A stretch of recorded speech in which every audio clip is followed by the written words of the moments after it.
Last minute shakeup at 5:30 a.m., laundry situation not good. And when your focus is on helping your clients, it's easy to forget about yourself. But NASM knows trainers. Morning, Ryan. It's okay. And staying in front of the day isn't always as simple as 1, 2, 3. So when the unexpected has you pressing pause, what's the latest on creatine? I'm going to get back to you on that. let NASM1 help you press play. Visit NASM.org to sign up for a membership today. You're listening to Random Fit with hosts Wendy Batts and Ken Miller, winner of a Gold Markham Award for Digital Media.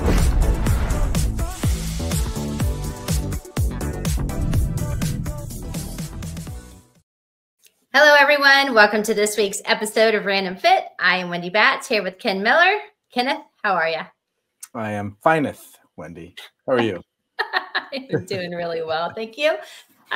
Today's podcast is actually Ken and I both experienced this week with our clients, and we're like, it's the show, because we hear this all the time. How many of you guys have ever heard someone say, you know what, I need to go and lose weight on my own. I'd like to be 10 pounds less weight before I come and see you. Or I really want to work on this before I go to the gym because I want to feel more secure in walking through those doors and working out with other individuals. So today we're going to be the workout whisperer. We're going to talk to you guys about what we call gym intimidation, because it is a thing.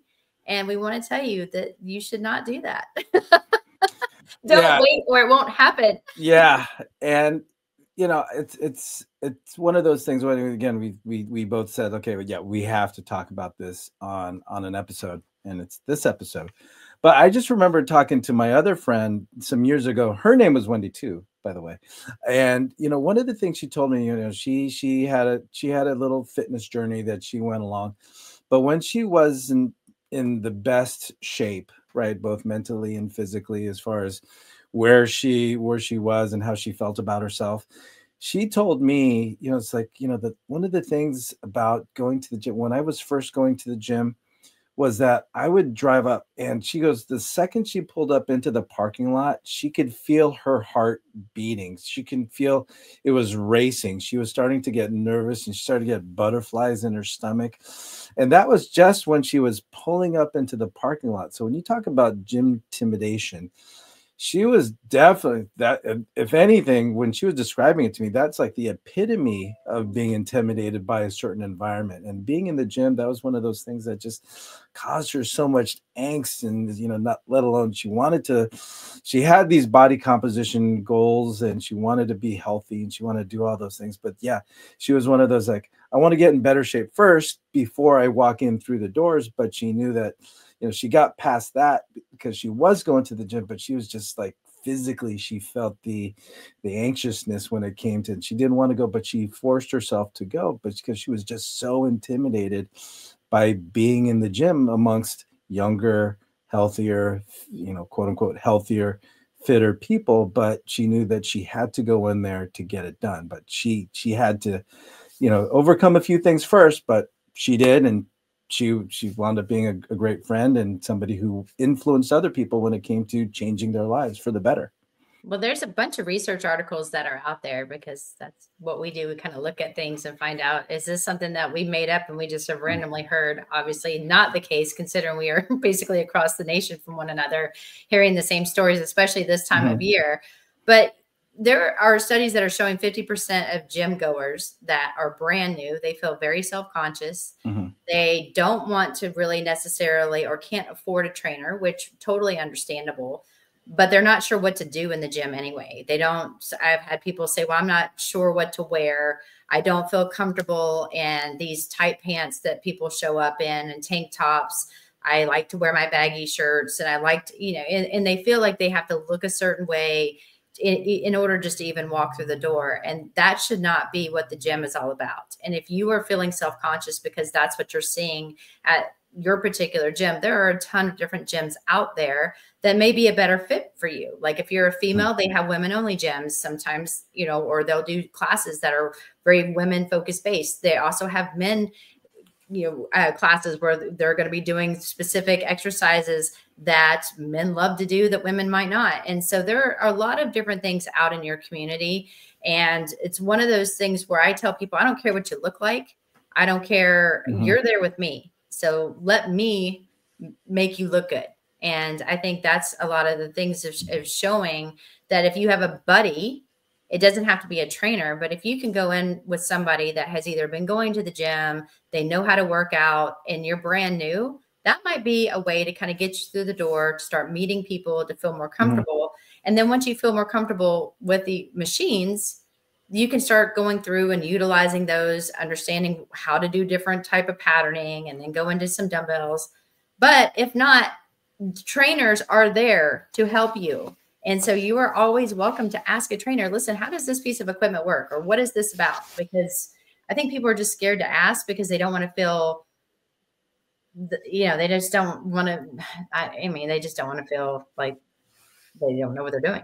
Right. And from that vantage point, when you talk about the floor instructor or the attendee, or just because a lot of health clubs and gyms will have personal trainers, obviously there for that one-on-one guidance, but they'll also have somebody sitting at a trainer desk. And if you're at a gym or a health club, you know what I'm talking about. There's a trainer desk. A lot of times they'll keep workout cards there, or there might be a little computer console. But overall, there should be hopefully somebody available that, can you show me this piece of equipment? Or, I want to do biceps. Can you show me a quick exercise I can do for my biceps? But I had one of my high school kids. He's wanting to get into working out. He's been working out with me, but I actually had to have a specific training session with him, how to translate what we're doing in our studio, right, in our facility where it's one-on-one. I basically pick up this dumbbell, put down that dumbbell, do a pull-up. But he goes into a gym and there's specific selectorized equipment. When I say selectorized equipment, I am talking about a seated chest press. You might have the pin to adjust the weights, and it's not a dumbbell, it's not a barbell. We're not putting weights on, taking weights off. He's just got to pull the pin out and then put it where it needs to go to accommodate how much resistance he wants to have. So I had to translate what we do in our facility to what he does there. And, I did come to, find an open space. I had to kind of guide him through how he would work on his flexibility, work on his core, where to do his core work, where to do his balance work. Don't stand in front of the dumbbell rack when you're doing these things, which we do all the time in our facility. But he's intimidated because, one, there's a lot of activity going on, and there's equipment that he has available there that he doesn't have in my facility. So that was his intimidation factor, as far as not knowing what to do. And I said, find the nearest fitness instructor who's available, and they'll help you. Tell them what you're trying to do, and they'll guide you on where to do that thing, and basically, or what other options that are comparable for what you're trying to accomplish. So, in basic floor instructors, not say basic floor instructors, but floor instructors are there to help you through if you're looking for something, if you don't know where to go, what to do, but they hopefully can show you a comparable movement pattern or exercise or another viable option on what you're trying to accomplish. Well, and I think if you go in with the idea of what you're going to do, if you're going in solo and you feel confident in the exercise selections and your movement pattern, people may watch you. And I think that's a big, like, where the intimidation comes in too. I know, Ken, you and I have talked about this. I will go into a gym. I wear my hat really low. I always have my headphones in. I say hello when I see people, like, I'm not rude, but I go in for a specific I'm there for a specific amount of time. I want to get in, I want to get out, and I don't really want to be bothered. But I'm also very respectful that I'm not in someone's space. I always put my equipment back up. I mean, all of that stuff is extremely important, which we've already talked about on Random Fit before, on etiquette, which is obviously a major, major thing. Yeah. But I was asking this particular client of mine. She's like, I don't know if I'm wearing the right things. I go in and I just feel like everyone's staring at me, and I do exactly the program that you wrote for me, and I just still feel really uncomfortable. And so I tell her, I'm like, people are looking at you because you're doing stuff that's different. And that's actually okay, because we'll do something like a step up to balance, to overhead, or to a curl, to an overhead press. they're not using the basic standard exercises, or she may be doing, some sort of, lunge with rotation on the cable. And most people would do that with a dumbbell or not at all. And maybe in the side, going side to side versus forward and back. So we may be doing stuff that's not traditional. And so if people are looking at you, I told her that's actually a compliment, because maybe they're trying to see if this is something that they can learn to do to incorporate in their own. And they're not looking at you because of any other reason other than they're just watching what you're doing. And so I think trying to get out of our minds of if I know what I'm doing and I'm confident in there shouldn't be no intimidation. However, if you're new and you're not sure and you're feeling that way and you don't have a buddy, then that is maybe when you really do want to look into a trainer and explain to them, listen, I only want, so many sessions. I just want to learn how to use stuff, or I want you to show me a few things in the gym. If that gets you comfortable, it's worth every penny. Because my husband actually asked this question to me, how much is your health worth? And I was like, huh. And so I've been using that with my clients. Like, my sessions are not cheap, and I don't expect someone to be able to see me 3 times a week. I'm not available 3 times a week, but even if they were, I don't want them to be. I want them to take ownership and have their own journey. But we need to find a way to reduce the anxiety and find out too if there's a past experience. I think you have a story about that, right? Past lives. Well, it's one of those situations where, again, you're looking, you have a bad experience and you don't want to ever feel that way again. So now, actually, there's a lot. I've got a lot of bad past experiences, Wendy, and but one of them was, it's just I had a client that, she had, she was in the weight room and she's just very intimidated because the weight room predominantly males, and she didn't want to go in there because, just a bad interaction, really. And she didn't want to go back into that situation when it comes to, not knowing what she's doing. Because the thing is, when she first went in there, she didn't know what she was doing. So that was an open door for somebody to hit on her. And from that vantage point, she just left that section of the gym. She didn't want to do, even though she worked out with me, she got more confident. She was able to do great squats, great lunges. She was pressing, pulling, all those basic movements with good form, good technique, but she just couldn't get past. She just couldn't get past the bad experience of being approached by guys in the gym, because, again, she was inexperienced before. She was, it's an opportunity for the guys seemingly look at that as an opportunity to now, oh, I'm going to go help this damsel in distress, right? Yeah. So that, that's sometimes the attitude, depending on the gym and the culture and where you are. But now that she had gotten some training experience, she knew what she was doing. She knew how to hold herself. She didn't look incompetent, but she still couldn't break away from being in that comfortable side of the gym or being with me as her trainer.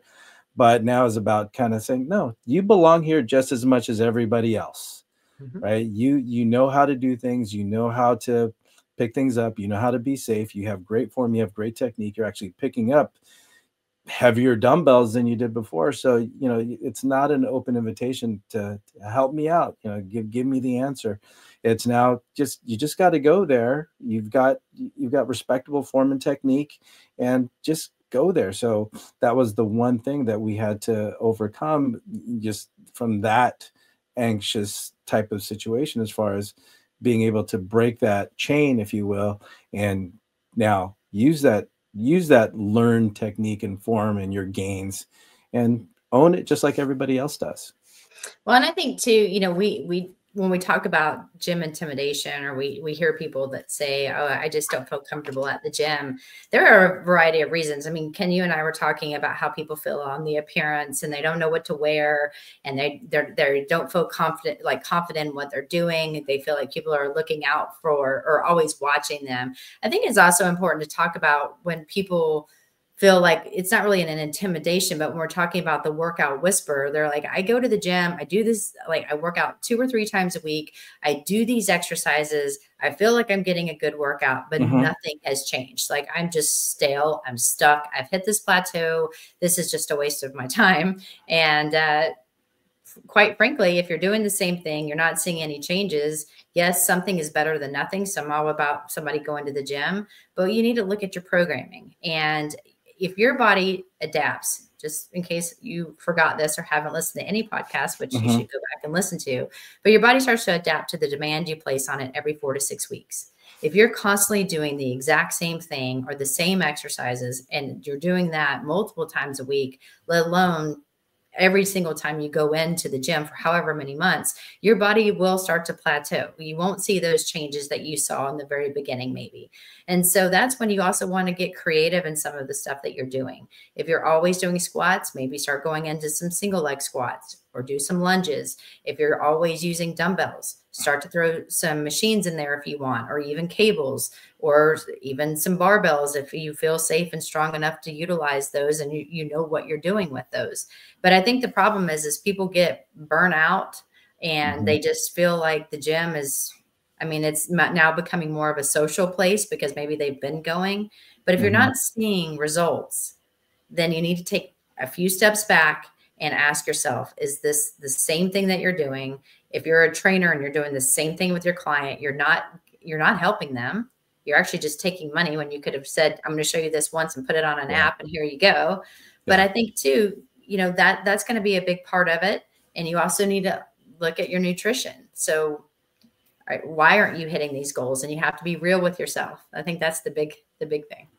And it's funny. I just had a training session this morning with a client, and I hadn't seen him in a couple months, actually. And our conversation was built around programming, program design. And I know you give your clients workouts, Wendy, as I do mine. So all I did really was take some old training sessions. I put it in a single document, and I was telling them, okay, you're a golfer. You know, we have to stick with these fundamental movements. So looking at his golf, his swing characteristics and what he's trying to work on personally. And I had to tell him, okay, I want you to do this for 3 to 4 weeks, do this for 3 to 4 weeks, and then this for 3 to 4 weeks. That's the general template. But Wendy, you know what I showed him? I showed him stability, strength, and power, and how to oscillate that through basically a 3-month program with a little undulating. Maybe 1 week you're going to have stability, strength, and power, and you're going to mix that up. But he was stale. He was stagnant in his workouts. He was not seeing his gains.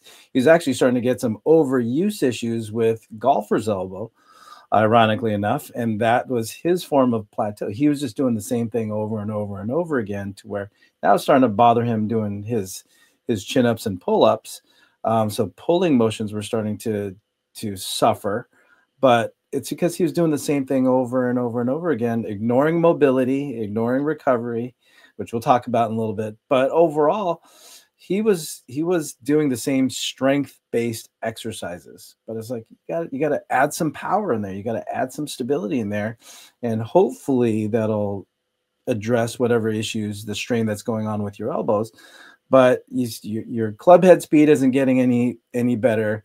Your accuracy isn't getting any better. So we have to mix things up. And that's where just the little tweaks, things he'd done before, he just needed to remember what he did and why he has to do that moving forward.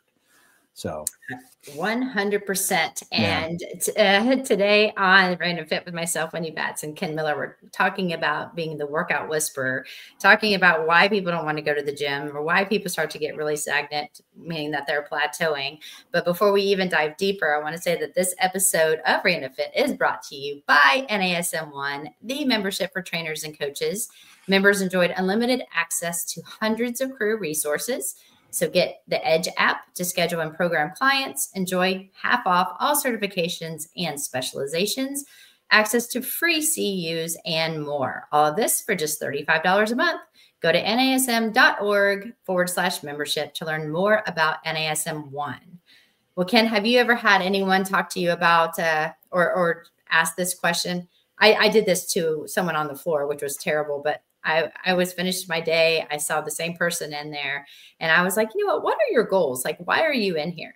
Uh-huh. They looked at me and they're just like, well, I want to get stronger. And I was like, okay, well, how much stronger? And they looked at me and they're like, what do you mean?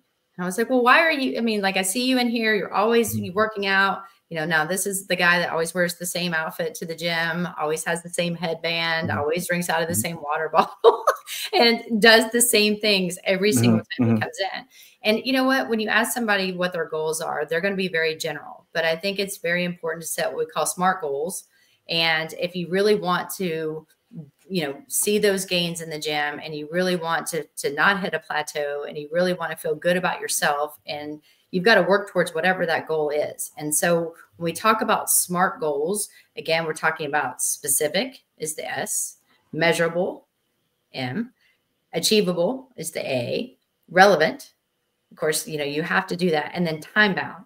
So all of that, if you can sit down and say, this should be like, you should set SMART goals for life, not necessarily for the gym, but the gym should be a part of your journey in life together. So, but if you go in and you don't have a reason for being in there other than, you know, it's on your calendar, you know, you need to go to the gym. My trainer said I need to be here 3 times a week, but I'm just lifting for the sake of lifting. Then yes, you're going to see some goals and some gain, or you're going to hit some goals and some gains, but you're really not maximizing what you could be doing if you're very specific in your programming of why you're doing it. Regarding the SMART goals, the big part of SMART goals is that you actually, once you set your mind to it and you have this vision in your head and you can see yourself achieving whatever you want to achieve by a certain time frame, if you're going down the road and now that I've got something set in my head as far as, okay, this is my objective. Now, the second you start to veer off of that, right? As soon as you're like, this isn't looking right, this isn't on track with where I want to be. Having goals, I found, Wendy, allows you the opportunity to make corrections earlier than later. So like you said, if in that conversation you brought up, like, why are you doing that? Why is this important? What's, you know, what is your goal? Well, if you don't have anything, you don't know what to correct. You don't know what to adjust. You don't know what needs to change in order for you to get back on track. So having goals, especially in this SMART format, is a way to kind of keep you on track and get there, if not before schedule, at least on schedule, because you know when to make the change. You know, it's like, you know, if I want to make a physical change, a body composition change, I want to physically be smaller, look smaller, and you're taking your tape measurements and you're saying, well, you know what? I'm not progressing as fast as I want to or need to when it comes to the inches coming off. So I need to either step it up or do something different. And that's where having those goals, and especially that T, that time-bound part, that's what needs to be tended to more often than not. As far as any one of those components, if there's one that doesn't get paid attention to in conversations with my clients, is like, it's the T. You're not compressing your attentions enough to get to the goals when you need to get there. If you get there, great. But if you set yourself for a certain date or calendar month or whatever to achieve whatever you need to achieve, then you're going to get there sooner than later when you pay attention to it. 100%. And, you know, one of my mottos that I always tell people, I didn't make this up and it's everywhere, but, you know, patience is a virtue and consistency over perfection every day of the week. And so when you're hearing people talk about, well, you know, I didn't go to the gym today, I just didn't have the motivation, I didn't go. Well, then it's like, well, okay, start again tomorrow. Like tomorrow's a new day. Same, we say this in tennis. If you have a double fault, you're just like, you know what, flush it and move on.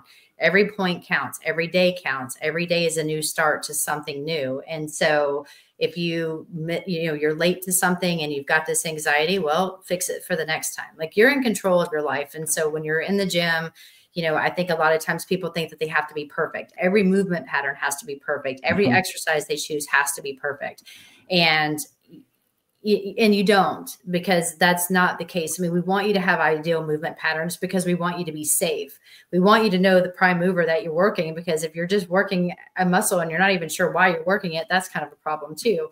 However, you want to prioritize everything. You want to think about your diet. Are you, if it's a specific target goal, are you eating correctly? Are you getting the rest and recovery and the sleep? Like, people feel like you have to go to the gym.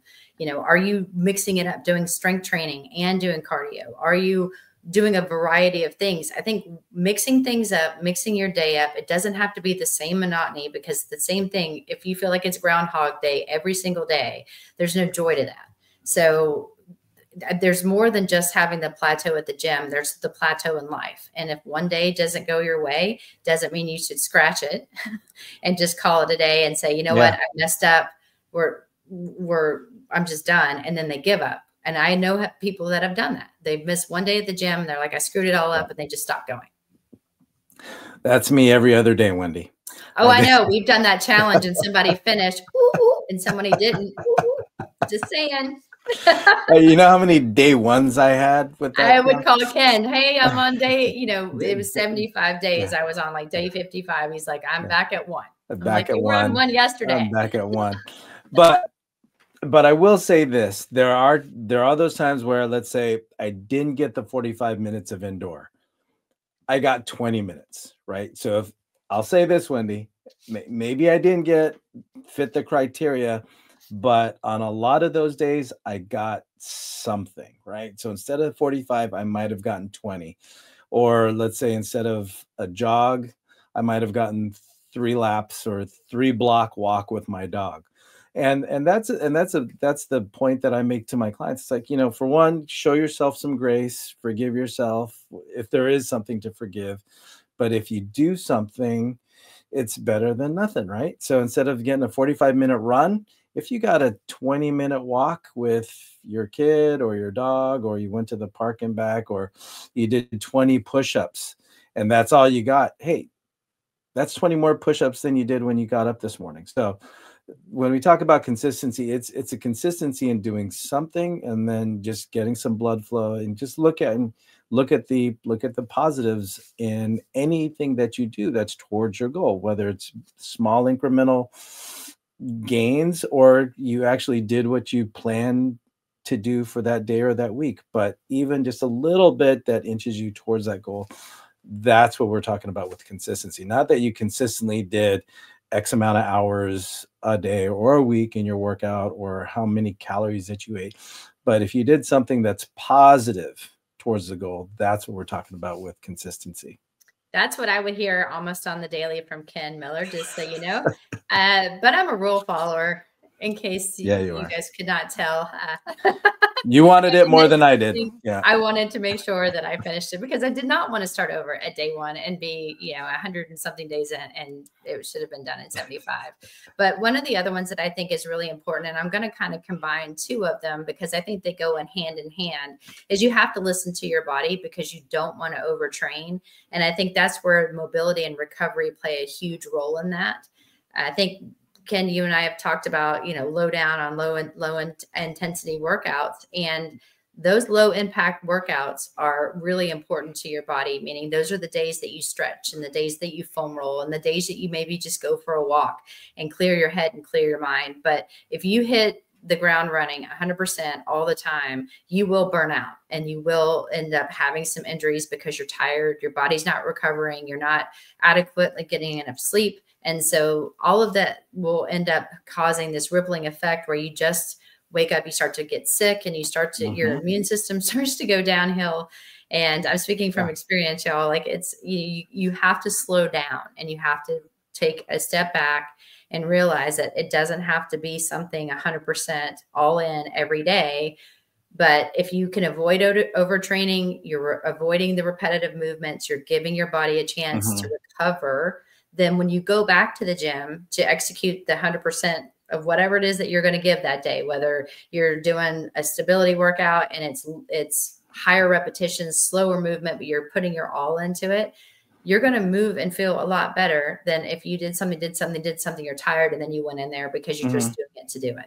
So forgive yourself for days that you need to slow down, but that's when foam rolling and the percussion devices, if you can get compression like the legs. So I know the Normatec legs, I love those. Sit back, and if you've got to do work, you can have the Normatec legs on. They compress your legs. You can do work while your computer moves up and down. It's great.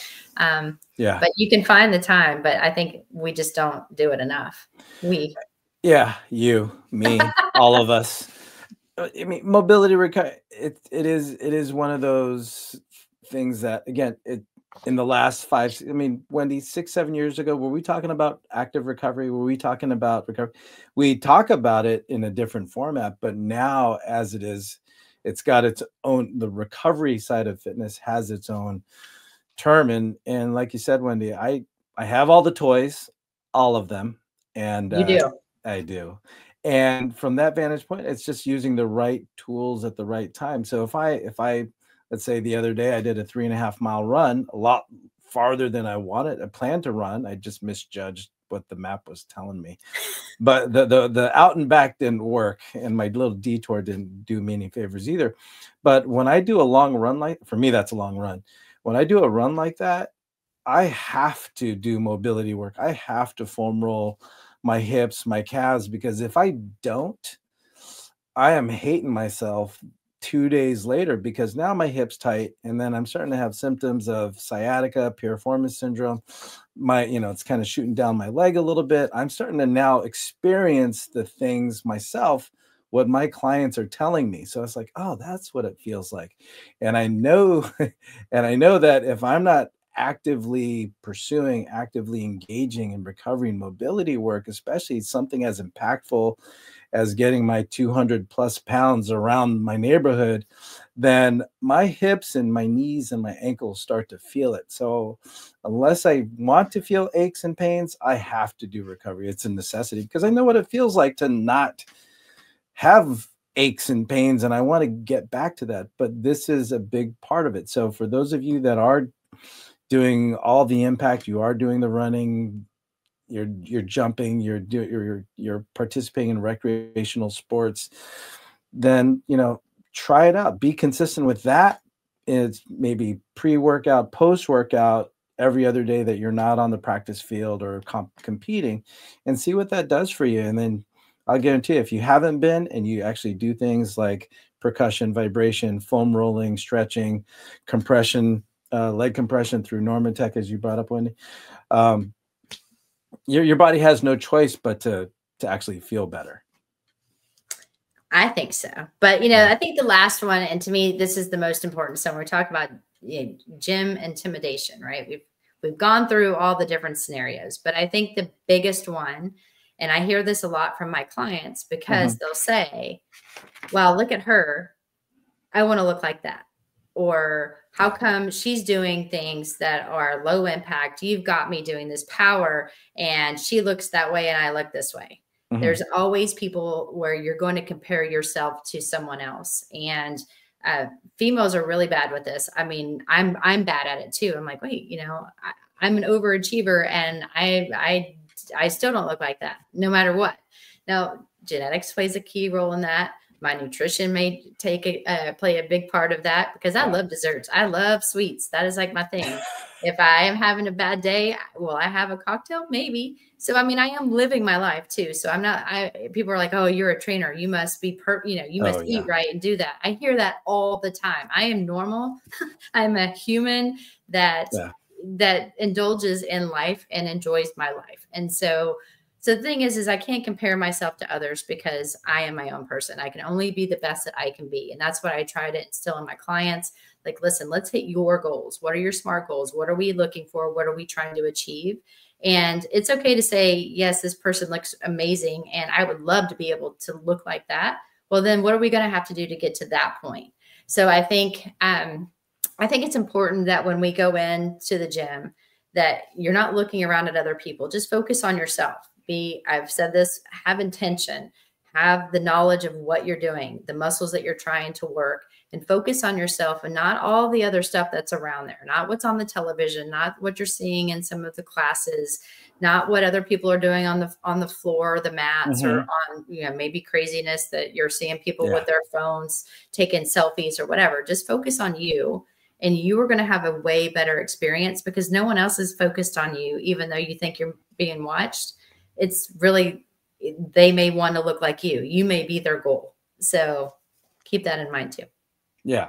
And that is a big point of anxiety and I'm working with high school kids too, right? They're, especially if you're a freshman, which I have a couple of freshmen that I work with, and they want to look like the seniors, and then they want to look like these other guys who've hit puberty a third time, right? So they have the full mustache as a junior. They want to be like those guys. They want the big shoulders. They want to run as fast as those guys, or bench press as much as those guys. But it's like, hey, listen, you gotta live your life. You are that person that, you're going to get there on your own time. So just work hard, be consistent, focus on you, and you'll have a strong bench. You'll run that 40 in a time that you want. But overall, it's like what you're saying, Wendy. It's just, you got to live your own life, got to go on your own journey, and, you got to make things happen for yourself. But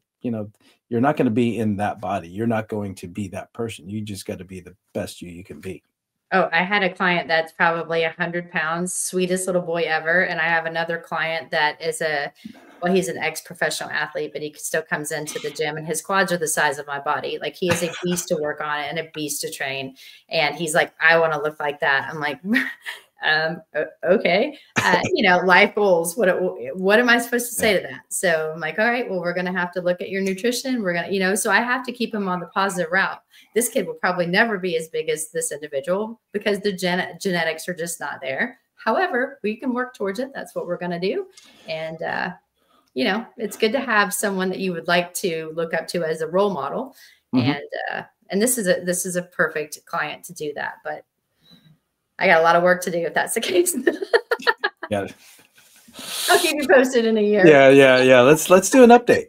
Oh my gosh. Yeah. It's before and after. Yeah. So, hey, Wendy, this is some good stuff. I mean, hopefully for those of you listening to both Wendy Batts and I, Ken Miller here on Random Fit, about the Workout Whisperer, if you are experiencing some anxiety, there's apprehension in you taking that next step, going to the gym, going to the health club, seeing a personal trainer, just just go back to the beginning. There's no rewind anymore, is there? So go back and kind of see if any of this information resonates with you. And hopefully we've given you some tools to help you overcome some of these, these roadblocks or those speed bumps that are preventing you from taking that next step and making improvements if there's improvements to be made. But overall, hopefully that, some of these things that we've shared with you, give you some insight. And again, I think the biggest point here is, just show yourself some grace, forgive yourself, and forget about what others are doing and just pay attention to your own journey. Take away some of these tools, apply them to you, and have at it every day. Do something different. And that's pretty much it. So, Wendy, thanks again for sharing your insight. And those of you listening to us here on Random Fit, thank you so much for your time and for the future. Let us know what you want us to talk about on other episodes, and we'll get that for you. So like, follow, subscribe, download, share, and let us know again what you want us to talk about in another episode. So until next time, everybody, take care and be well.